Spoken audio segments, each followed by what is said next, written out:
há vários desafios, continuidade dos projetos, os efeitos multiplicadores desses projetos localizados, né? Pensar na questão de desenvolvimento sustentável, quando a ONG se retirar, que aquilo possa ter uma continuidade nos grupos e comunidades onde eles trabalham, né? O próprio processo de mobilização das pessoas, né? Quer dizer, haver um processo de interação na qual não sejam sempre os mesmos, né? Porque há uma tendência, às vezes, de ter sempre aquelas pessoas, é a Dona Maria, mas não sei quem, então sempre os mesmos, né? Que já se sabe, aqueles que são os mais participativos, mas também de abrir frentes, né? De temas, de grupos, sensibilizando grupos que não têm tido essa mobilização, né? É importante as avaliações, os registros, porque o trabalho prático, empírico, no calor da hora, normalmente, às vezes, quando muito, tem uma pauta da agenda do que vai ser discutido, mas acaba que as resoluções, e por isso é sempre um recomeçar. Um outro grande desafio das ONGs é sair do caráter focalizado das suas ações, né? E tentar inserir isso daí em universos mais amplos, né? Porque o que a gente vê sempre uma atuação muito focalizada e ignorando o que não tem a ver especificamente com aquela área de atuação. Então, não estabelece diálogos entre outras temáticas que são temáticas sociais igualmente importantes, relevantes, que ocorrem naquelas localidades, né? A questão da representatividade é sempre um grande desafio a ser pensado, né? Porque para se ter um controle social democrático, é importante que não sejam minorias que vão lá representando maiorias, né? E sempre como detendo o poder da fala, muitas vezes, nas reuniões, etc., né? E há o tal do trabalho de base. Trabalho de base foi uma temática muito presente lá nas mobilizações, manifestações, movimentos sociais dos anos 70, 80, porque era algo ligado às comunidades eclesiais de base, às discussões segundo a metodologia do Paulo Freire. Depois isso foi sendo, digamos assim, esquecido como que uma coisa secundária, porque passou-se a trabalhar com determinados grupos quase que pré-selecionados da comunidade, que muitas vezes são sempre os mesmos, né? E o tal trabalho de base foi sendo deixado de lado ou ignorado. Isso fez com que maiorias deixassem de participar ou se interessar por questões relativas ao seu bairro, ao seu cotidiano, né? E, portanto, para uma gestão democrática das políticas públicas e para estabelecer-se uma cultura política nova da participação, é muito importante pensar na articulação, principalmente via as redes, porque hoje nós temos o que predomina a questão das redes sociais. Todo mundo está plugado em alguma rede social, né? Ou seja, sair desse caráter das ONGs focal para o universal, né? E para que venha realmente se tornar porta-voz de uma sociedade civil democrática. Os fóruns são uma terceira forma importante de articulação da sociedade civil em processos de participação. Eles são quase que o cruzamento, na sua origem, entre redes, movimentos e ONGs, poderíamos dizer, né? Há vários exemplos que podemos citar: Fórum Social Mundial, Fórum Mundial da Educação, Fórum dos Movimentos e Entidades Sociais, Fórum das Ouvidorias Públicas, Fórum Nacional de Reforma Urbana, Fórum Nacional de Participação Popular, né? Aqui mesmo, dentro desse programa que está patrocinando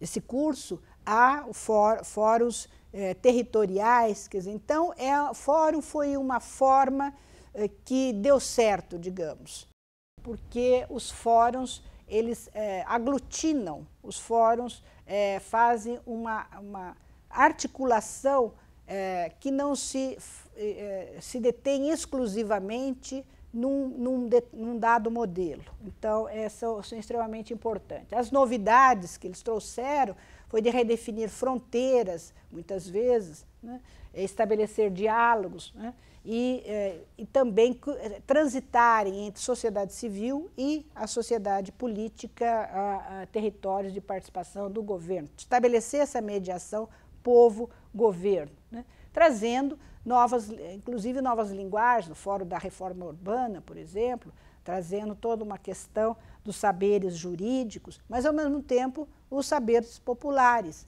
né, que estão implícitos nas demandas. Portanto, os fóruns, eles acrescentaram nesse processo de renovação de uma cultura política, né, enquanto um caminho para viabilizar a questão da participação social. Os conselhos seria, então, um quarto item, como exemplo de formas de participação da sociedade civil. A gente pode falar dos conselhos gestores interinstitucionais, né, principalmente aqueles que foram previstos na Constituição e que depois se foram instituídos segundo áreas, então na área da saúde, da educação, das crianças e do adolescente, dos idosos, etc. É uma rede de conselhos, né? Uma nova esfera social pública ou pública não estatal, né? Algo que foi totalmente novo lá nos anos 90 e que ao longo da década de 10 foram se instituindo cada vez mais, crescendo, uma nova forma e que, ao mesmo tempo que eles tornaram-se bastante comuns, mas a gente vê que ainda há muitos problemas, há muitas dificuldades na operacionalização dos conselhos propriamente dito, né?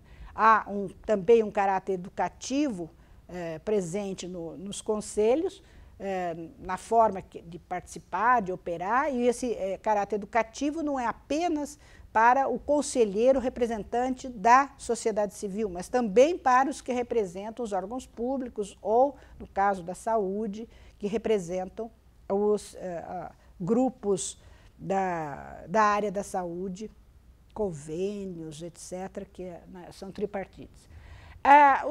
Os conselhos, é importante saber a legislação a respeito, as OS, os CIPs, o que são, porque transitar no mundo dos conselhos, tem que entender essas diferenciações, né? E para falar de qualificação de conselhos e conselheiros, também saber essas diferenciações, trabalhar isso dentro dos conselhos, com as comunidades, né? Para entender esses conselhos gestores da esfera pública como estruturas institucionalizadas de Estado, né? Como estruturas para fiscalizar e monitorar as políticas públicas. Estamos falando de participação da sociedade civil, né? Estamos vendo quais são os mediadores. Os conselhos são uma das formas de mediação para esse exercício da cidadania, né? Para orientador de políticas públicas, porque ele poderá elaborar critérios, né? Para o acompanhamento, a fiscalização, mas é importante que sempre pensar que o conselho não é para substituir o Estado. Os conselhos têm esse papel da fiscalização, da vigilância, do monitoramento, do acompanhamento, mas não para substituir o Estado, porque nós, em alguns momentos, passou com a crise do Estado, crise de recursos, muitas vezes se transferiu para a população determinadas tarefas aos conselheiros, que são tarefas que o Estado deveria, os funcionários do Estado deveriam estar desempenhando, e não os conselheiros. Eles deveriam estar desenvolvendo outros tipos de atividade no acompanhamento e fiscalização das políticas públicas, né? Há várias necessidades nos conselhos, por exemplo, acesso e decodificação das informações, né, principalmente para mobilizar, se chegam jovens para participar dos conselhos, condições materiais para o exercício do papel do conselheiro. Há uma desigualdade muito grande, tem a participação do que é representante de um órgão público, que às vezes faz uma reunião em pleno horário de trabalho, e ele tem a condição de ir lá, de alguém levar, e o conselheiro usualmente não tem essas condições, né? Se formos pensar em conselhos voltados para políticas públicas em áreas carentes, de vulnerabilidade social, etc., né? O Conselho é muito importante quando a gente pensa em termos de camadas excluídas, né, na qual haja uma combinação da ética gerencial e de uma justiça social, para que efetivamente haja uma equivalência nessa participação e para que eles não virem apenas para referendar decisões que já foram tomadas, para legitimar políticas públicas que já estão decididas.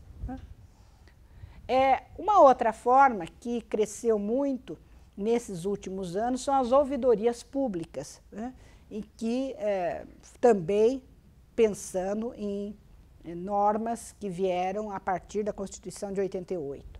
Além das ouvidorias públicas, nós temos também, como uma forma importante de participação da sociedade civil organizada, as conferências nacionais, isso a partir agora da década de 2000. Então, nós sabemos que temos conferências nacionais na área da saúde, assistência social, segurança alimentar. As conferências foram marcos importantes para delimitar parâmetros das políticas públicas, né? Por isso é que são representadas nas conferências nacionais uma pleiade, um leque desses outros atores que eu tinha citado anteriormente, movimentos, conselhos, fóruns, né? Então, as conferências nacionais são também uma forma importante de participação da sociedade civil. Fazendo uma síntese, a gente pode dizer, então, que nas formas que estão institucionalizadas, estão mais já incorporadas ao corpo do Estado, né? Nós temos os conselhos de políticas públicas, comissão de políticas públicas, as conferências nacionais, a ouvidoria pública federal, mesas de diálogos que muitas vezes se estabelecem, fóruns interconselhos, audiências públicas, consulta pública, mesa de monitoramento das demandas, ambiente virtual de participação social, mas esse leque todo, eles estão muito mais na parte governamental e institucionalizada. Muitas vezes eles acabam sendo um pouco plataformas de intenções, que algumas funcionam muito bem, outras estão lá como possibilidades, né? Então, e que não necessariamente que sejam formas correntes de grande participação social, mas são possibilidades existentes.